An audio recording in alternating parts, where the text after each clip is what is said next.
সকলের বাধা অতিক্রম করে এবার রাই দিদিভাই অবধি পৌঁছলো নীরু। হ্যাঁ বন্ধুরা, ভিডিওতে লাইক দিতে থাকুন। যে মুহূর্তে কিনা নীরু বলতে থাকে যে তোমরা যতই আমাকে বাধা দেওয়ার চেষ্টা করো না কেন, আমি যখন এই হসপিটাল অবধি পৌঁছে গেছি তাহলে আমি আমার রাই দিদিভাইয়ের সঙ্গে এবং সেই পুচকিটার সঙ্গে দেখা না করে তো এখান থেকে কোনো মতেই ফিরে যাবো না। ঠিক সেই মুহূর্তেই রাইয়ের স্বামী অনির্বাণ বলতে থাকে যে তোমার লজ্জা করছে না? তুমি কোন মুখে এই দুঃসাহসটা দেখাচ্ছ বলো তো? আমি তো মনে করি যে তোমাকে এক্ষুনি সিকিউরিটি ডেকে ঘাট ধাক্কা দিয়ে বার করে দেওয়াটা আমার প্রয়োজন ছিল, কিন্তু সেটা আমি করছি না। কিন্তু সেই কাজটা করতে আমাকে বাধ্য করো না তুমি নীরু, তাই তুমি ভালো মানুষের মতন এখান থেকে চলে যাও তোমার স্বামীকে নিয়ে। ঠিক সেই মুহূর্তে ক্রান্ত বলতে থাকে যে না, আমরা এখান থেকে খালি হাতে ফিরে যাওয়ার জন্য তো এখানে আসিনি, আমরা এখানে সকলের আশীর্বাদ নিতে এসেছি। এবং সকলের মধ্যে অবশ্যই রাই দিদিভাই পড়ে এবং রাই দিদিভাইয়ের মুখোমুখি হয়ে আমি তার কাছ থেকে আমাদের নতুন জীবনের জন্য আশীর্বাদ নিয়ে তবে এখান থেকে ফিরবো। সে আপনি যতই আমাদেরকে বাধা দেওয়ার চেষ্টা করেন না কেন।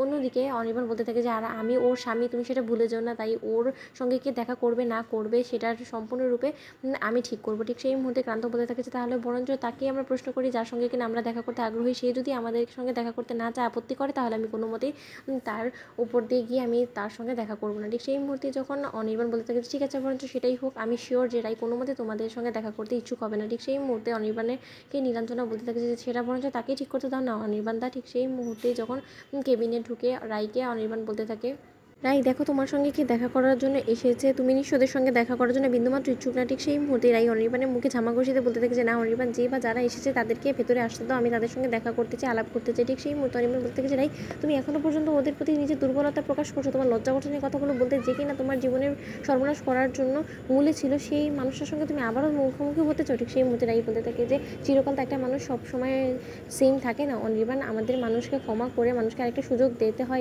ঠিক সেই মুহূর্তে যখন নীলাঞ্জনা রাইয়ের কাছে ছুটে গিয়ে বলতে থাকে যে দিদিভাই তুই কেমন আছিস বল তো, আর শুনেছি তোর কোল আলো করে নাকি ঘরে লক্ষ্মী এসেছে, আমি ওর সঙ্গে দেখা করার জন্য অধীর আগ্রহে অপেক্ষা করে রয়েছি। জানিস তো আমি ভেবেছিলাম যে তুই হয়তো বা সেই পুচকিটার সঙ্গে থেকে শুরু করে তোর সঙ্গে অবধি দেখা করার জন্য আমার সঙ্গে বিন্দুমাত্র আগ্রহী হবি না, কিন্তু আজকে যে তুই কথাটা বললি সেটাতে তুই আরও একবার প্রমাণ করে দিলি যে তুই কতটা উদার মন মানসিকতার মানুষ একজন। আমি এতকাল তোর প্রতি যে অন্যায় বিচারগুলো করেছি সেটার প্রতিও তুই বিন্দুমাত্র কোনোরকম কোনো সেকেন্ড থট না নিয়ে তুই যে আমাকে ক্ষমা করে দিয়ে আবারও নিজের কাছে টানিয়ে নিবি সেটা আমি কোনোদিনও কল্পনাও করতে পারিনি। ঠিক সেই মুহূর্তে রাই বলতে থাকে যে তুই আমাকে বলতো যে এই যে তোর সঙ্গে এসেছে সেই কি তোর স্বামী? তুই নতুন করে যে মানুষের হাত ধরেছিস সেই স্বামীর উপরে তোর আদৌ ভরসা আছে তো? সেই মানুষটা তোর যথেষ্ট পরিমাণ নির্ভরযোগ্য তো?